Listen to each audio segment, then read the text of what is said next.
Hello, Aaron Ochola here again. Um, the previous episode we talked about narcissism and turning it into empathy. Uh, and I say that I would be talking about some of the other darknesses in us, and how we can use thick mentality, or in other words, put some adversity into your mindset to change it into something positive and even helpful for you as a person. Today I want to talk about envy. We have all been envious from childhood. You see someone doing something and you're like, why not me? You know. I remember in the previous episode, I talked about turning narcissism into empathy, and the way to do that is to first of all attack your selfishness. You know, um, when you change your mindset, when you decide that someone else's, let's say, problems or story is more interesting than mine, then it immediately changes your perspective and you change narcissism into empathy. If you haven't watched this episode, please go back to the previous one. I talked about that. So it seems like for all our darknesses, there's one ingredient that is an intersection for all of them, and that's selfishness. Now, as humans, we're naturally selfish. It has helped us, with self-preservation and all that. But as with everything, it's on a spectrum. And how does it tie into envy? Right, so when you see someone with a nice thing, instead of being happy for them or, wanting them to do better, you start to feel, why not me? And then again, there goes that whole me thing, the whole selfishness. So how do we deal with it? There's a scientist. I've forgotten his name. Let me try to. I think I wrote the notes here. Let's see. I think it was called Arthur.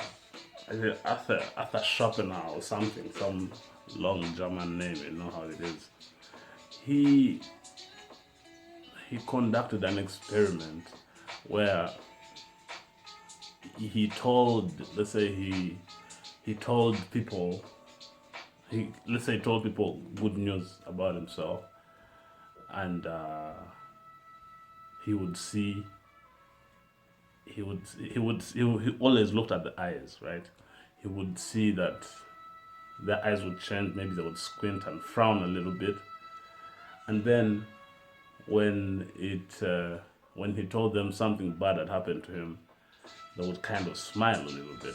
I think he called it some long German name. No, hold on. Let me see. What was it? I think he called it Schadenfreude. Schadenfreude. And, well, that's, honestly, that's how life is sometimes, or many times. Even I have found myself being envious. But oftentimes, I realized that it didn't help at all. It didn't help me in any way, shape, or form. Until I said, hey, stop feeling sorry for yourself. Oh, boohoo, you don't have this, you don't have that. Why not change your perspective? Change how you look at it. Instead of envy, why not look at it as inspiration? As inspiration. Like, if, let's say, Kate has a nice car, instead of feeling bad that she has a nice car and you don't, use it as inspiration to get a nice car. I mean, some of the things they sound obvious, but it takes a lot of work on yourself. You know, you have to be ready to look deep inside and realize, why am I choosing the easy path? Envy is the easy path. Envy is when you realize that this person has achieved something, but a part of your brain says, I'm not going to think about what it took them to achieve that. I'm just going to covet the end product.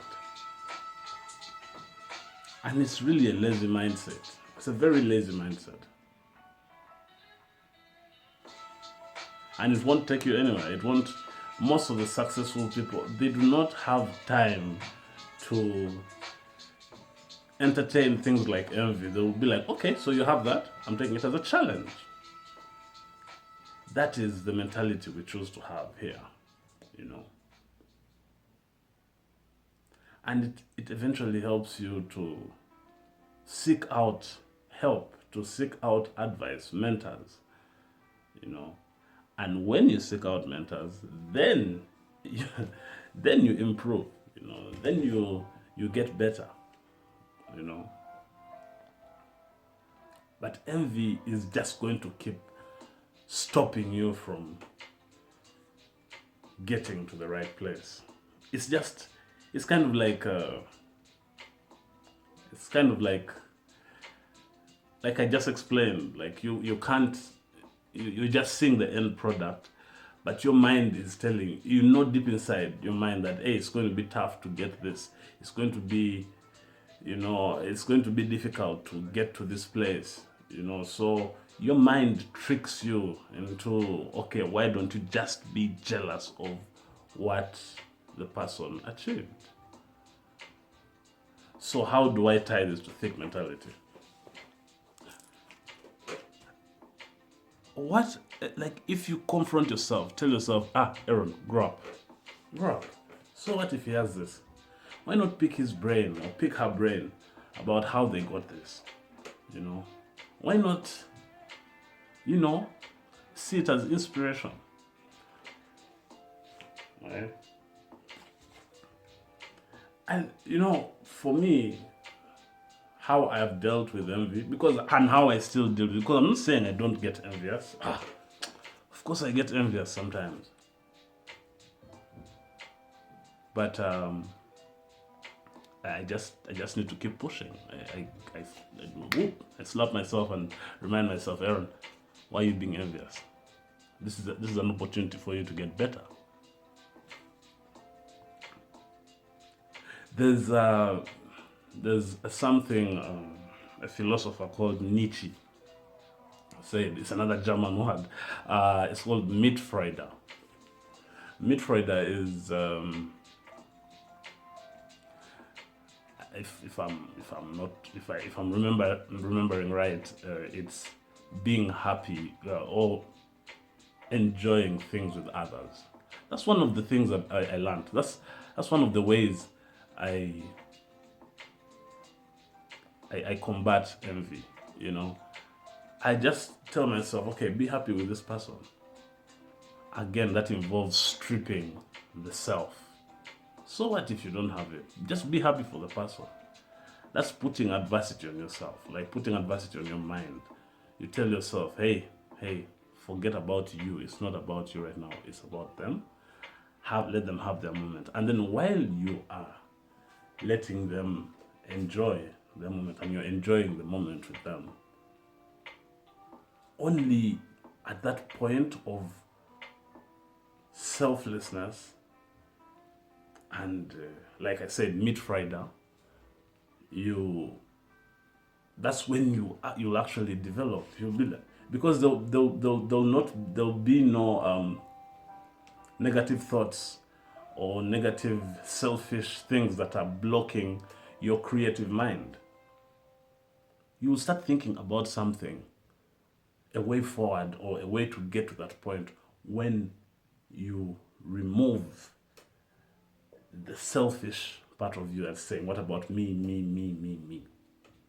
Only for a moment, just enjoy someone's success only for a moment, and you're like, huh, I can do this. I did not need to be envious, but I can do it in this way. It might probably take a longer time, but I can do it. And that way, you turn envy into inspiration. Because it's a spectrum, you know. It's a spectrum, and when you like, it goes from completely non-envious, which is it doesn't make sense. We're humans, we all have envy. So let's say 1, 2, 3, 4. At 4 years, you're a little envious, but now that's where now you're like, I want that thing, and then that's where it's pushing you to do better. At 4, 5 is still there. Now 6, you begin to become a hater. You know, 7, 8, 9, 10. Now when you reach 10, 8, 9, or 10, that's where now the selfish part of you has taken over. Like, why not me? Why not me? And there you're not improving. So that's what I want to talk about today. Turning envy into inspiration. But again, it's by putting your mindset through adversity. You have to tell yourself, bruh, bruh, bruh. You need to stop being selfish and boo-hoo if you don't have this. You just have to enjoy someone else's happiness and success, and that's when yours will come through, you know. And I've seen that from experience, right? So about like March, we have bracelets, you know, thick mentality bracelets. Contact me, you know. Of course, there's this shirt. Yeah. Contact me if you need merch. Like and subscribe, please, and let's continue with this adversity series. And give me any suggestions. I'm willing to listen. Let's talk and make ourselves better.